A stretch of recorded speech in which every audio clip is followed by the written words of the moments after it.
ഷഹദ് റഹ്മാൻ ചേരുന്നുണ്ട്. ഷഹദ്, നാട്ടുകാർ പറയുന്നതനുസരിച്ചാണെങ്കിൽ ആദ്യഘട്ടത്തിൽ തന്നെ പരാതികൾ, ആക്ഷേപങ്ങൾ കൃത്യമായി പറഞ്ഞിരുന്നു, അല്ലെങ്കിൽ ആശങ്കകൾ പറഞ്ഞിരുന്നു, അത് ഗൗനിച്ചില്ല എന്ന് പരാതികൾ വരുന്നു. ഒപ്പം ഏറ്റവും പ്രധാനപ്പെട്ട വസ്തുത, ഇത് നഗരഹൃദയത്തിലാണ് നഗരസഭ പ്രവർത്തിക്കുന്നു, താലൂക്ക് ഓഫീസ് തൊട്ടടുത്ത് തന്നെയാണ്. അങ്ങനെ എല്ലാ പ്രധാനപ്പെട്ട ഓഫീസുകളും ഒക്കെ പ്രവർത്തിക്കുന്ന ഒരിടത്താണ് ഈ തീപിടുത്തം ഉണ്ടായത്. എന്നിട്ടും വേണ്ട സമയത്ത് അധികൃതർ ഇടപെട്ടില്ല എന്നാണോ?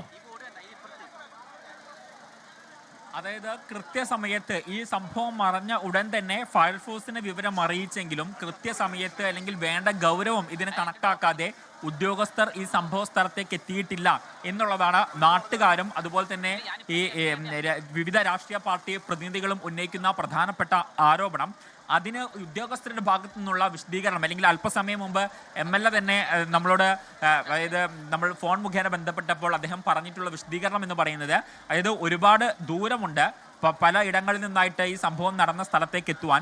മാത്രവുമല്ല വലിയ രീതിയിലുള്ള ഗതാഗത കുരുക്ക് ഈ മേഖലയിൽ ഉണ്ടായിരുന്നു. അതുകൊണ്ടാണ് കൃത്യസമയത്ത് ഉദ്യോഗസ്ഥർക്ക് ഇവിടെ എത്തിച്ചേരാൻ സാധിക്കാതിരുന്നത് എന്ന കാര്യമാണ് ഇപ്പോൾ ഈ കാര്യത്തിലൊരു വിശദീകരണമായിട്ട് പറയുന്നത്. അത് ഒരു വശത്ത് നിൽക്കുമ്പോൾ മറ്റൊരു വശത്ത് ഈ തീ വന്നിട്ടുള്ളത് അല്പസമയം മുൻപ് ഈ ദൃക്സാക്ഷി തന്നെ ഇപ്പോൾ നമ്മളോട് പറഞ്ഞിരിക്കുന്നു.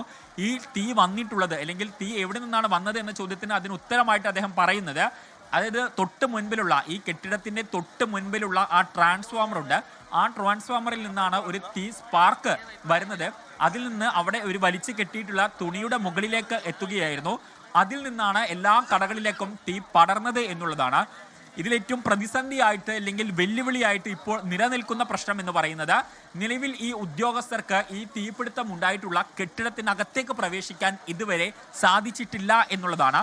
ആദ്യഘട്ടത്തിൽ ഈ കളിപ്പാട്ടങ്ങൾ വിൽക്കുന്ന കടയുടെ മുൻവശത്ത് മാത്രമായിരുന്നു തീപിടുത്തം ഉണ്ടായിരുന്നത്. ആ മുൻവശത്തെ തീ കെടുത്താൻ ശ്രമിക്കുന്നതിനിടയിലാണ് ഉൾവശത്തേക്ക് കൂടി തീ ആളിപ്പടരുകയും അവിടെ ഉണ്ടായിരുന്ന മറ്റ് ഫ്ലക്സ് ബോർഡുകൾ, അതുപോലെ തന്നെ മറ്റ് ഈ കടയുടെ മുൻപിൽ ഉണ്ടായിരുന്ന ബോർഡുകളിലേക്കുമൊക്കെ തന്നെ ഈ തീ പടർന്നു പിടിക്കുന്നത്. അവിടെ നിന്നും ഉൾവശങ്ങളിലേക്ക് തീ പടർന്നു പിടിക്കുന്നു. അതോടെ ആ 3 നില കെട്ടിടം, അല്ലെങ്കിൽ ഈ 3 നില കെട്ടിടം പൂർണ്ണമായിട്ടും ഈ അഗ്നിക്കിരയാവുകയായിരുന്നു എന്ന് വേണം പറയാൻ. അതുകൊണ്ട് ഇതിൻ്റെ അകത്തേക്ക് പ്രവേശിക്കാനുള്ള വഴി അത് പൂർണ്ണമായിട്ടും അടഞ്ഞിരിക്കുന്നു. ആ വഴി ക്ലിയർ ചെയ്തു കഴിഞ്ഞാൽ മാത്രമേ നിലവിലെ സാഹചര്യത്തിൽ ഫയർഫോഴ്സ് ഉദ്യോഗസ്ഥർക്ക് ഇതിനകത്തേക്ക് പ്രവേശിക്കാൻ സാധിക്കുകയുള്ളൂ. അതാണ് ഇപ്പോൾ ഇവിടെ നിന്നും നമുക്ക് അല്ലെങ്കിൽ ഉദ്യോഗസ്ഥരുമായി സംസാരിക്കുന്ന ഘട്ടത്തിൽ നമുക്ക് മനസ്സിലാക്കാൻ സാധിക്കുന്നത്. ഫയർഫോഴ്സ് മാത്രമല്ല ഇപ്പോൾ മറ്റ് പരമാവധി എവിടെ നിന്നെല്ലാം വെള്ളം ഉപയോഗിച്ച് അല്ലെങ്കിൽ വെള്ളം ഇവിടേക്ക് എത്തിക്കാൻ സാധിക്കുമോ അത്തരം സംവിധാനങ്ങളൊക്കെ തന്നെ പ്രയോജനപ്പെടുത്തിയാണ് കൂടുതൽ ഇടങ്ങളിൽ നിന്ന് വെള്ളം ഇവിടേക്ക് എത്തിക്കുകയും ഇവിടെ നിന്ന് തീ അണയ്ക്കാനുള്ള അതിതീവ്ര ശ്രമം നടത്തുകയും ചെയ്യുന്നത്. അതിനൊക്കെ തന്നെ വെല്ലുവിളിയായി നിൽക്കുന്നത് ഈ ഗതാഗത കുരുക്ക് തന്നെയാണ്. കാരണം കൃത്യസമയത്ത് ഈ വാഹനങ്ങൾക്ക് വെള്ളവുമായി ഇവിടേക്ക് എത്തിച്ചേരാൻ സാധിക്കുന്നില്ല എന്നതും വലിയ വെല്ലുവിളിയാണ്. മാത്രവുമല്ല ഈ കെട്ടിടത്തിൻ്റെ ഒരു സ്ട്രക്ചർ നമ്മൾ ആദ്യം, അതായത് ഒരു 5:30-6 മണി സമയത്ത് നമ്മൾ ഈ വാർത്ത കൊടുക്കുന്ന സമയത്ത് ഈ കെട്ടിടത്തിൻ്റെ കുറേ കൂടി ഒരു പൂർണ്ണ ചിത്രം നമ്മൾ കാണിച്ചിട്ടുണ്ടായിരുന്നു. ആ സമയത്ത് നമുക്ക് മനസ്സിലാവും, അതായത് ഒരുപാട് ഇടുങ്ങിയ കടകൾ ഉള്ള ഒരു ഇടമാണ്. അതായത് കുറേ അധികം കടകൾ പ്രവർത്തിക്കുന്ന ഒരു കെട്ടിടം.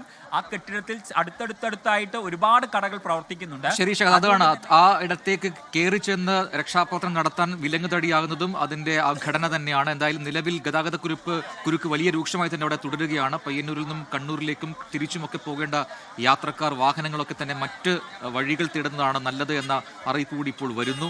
ലോകത്തെവിടെയായാലും ഏത് സമയത്തും 24 വാർത്തകളും ഓഗ്മെന്റഡ് റിയാലിറ്റി പാക്കേജുകളും എക്സ്പ്ലെയിനറുകളും വിശദമായി കാണാൻ ഞങ്ങളുടെ യൂട്യൂബ് ചാനൽ നിങ്ങൾക്ക് സബ്സ്ക്രൈബ് ചെയ്യാം.